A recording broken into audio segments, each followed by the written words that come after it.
காளான் கிரேவி செய்கிறதுக்காக காளான் கொஞ்சம் க்ளீன் பண்ணி வச்சுருக்குறோம்.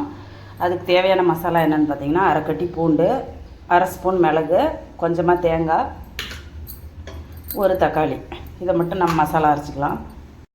காளான் கிரேவி செய்கிறதுக்கு அடுப்பில் பாத்திரம் வச்சு சூடாயிடுச்சு. எண்ணெய் சேர்த்துக்கலாம்.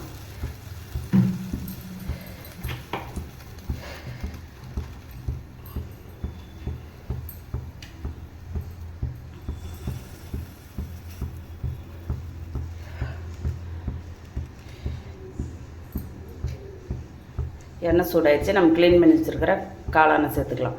இதிலே கொஞ்சம் கொத்தமல்லி இலை போட்டிருக்குறோம்.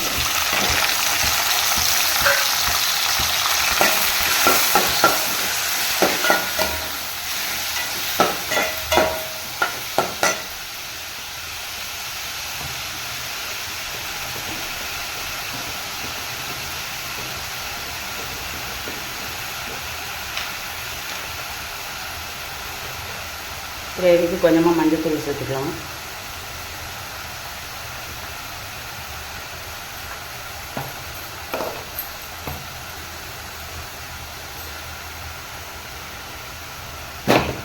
கிரேவிக்கு தேவையான உப்பு சேர்த்துக்கலாம். மிளகாத்தூள் அரை ஸ்பூன் சேர்த்துக்கலாம்.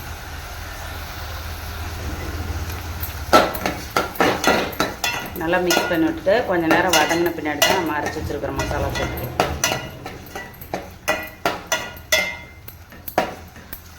இது ஒரு 5 நிமிஷம் நல்லா வதங்கணும். அதுக்கு பின்னாடி நம்ம அரைச்சி வச்ச மசாலா சேர்த்துக்கலாம். மூடி போட்டு விட்டுக்கலாம். காளான் நல்லா வதங்கி வச்சு கிரேவிக்கு இப்போ நம்ம அரைச்ச மசாலா சேர்த்துக்கலாம். மிளகு, பூண்டு, தக்காளி, கொஞ்சமாக தேங்காய்,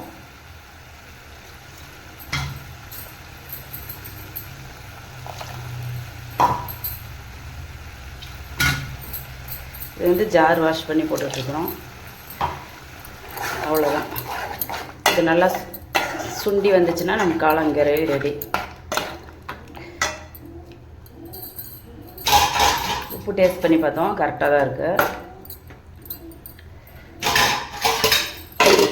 மூடி போட்டு விட்டுலாம். ஒரு 5 நிமிஷம் வந்துச்சுன்னா ரெடி ஆயிடும்.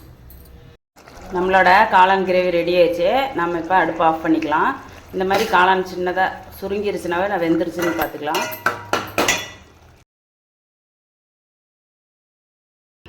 காளான் கிரேவி சாப்பாட்டுக்கு இட்லி, தோசை எல்லாத்துக்குமே நல்லாயிருக்கும். நாம் புரோட்டாவுக்கு சாப்பிட்றோம். புரோட்டாவுக்குமே சூப்பராக இருக்கும். நீங்களே இதே மாதிரி செஞ்சு பாருங்கள். ரொம்ப டேஸ்ட்டாக இருக்குது. நான் செஞ்ச காளான் கிரேவி ரெசிபி உங்களுக்கு பிடிச்சிருச்சுன்னா என்னோடய சேனல் சப்ஸ்கிரைப் பண்ணுங்கள், லைக் பண்ணுங்கள், உங்கள் சொந்தங்களுக்கு ஷேர் பண்ணுங்கள். நன்றி. நாளைக்கு வேறு ஒரு ரெசிபியோட வரேன்.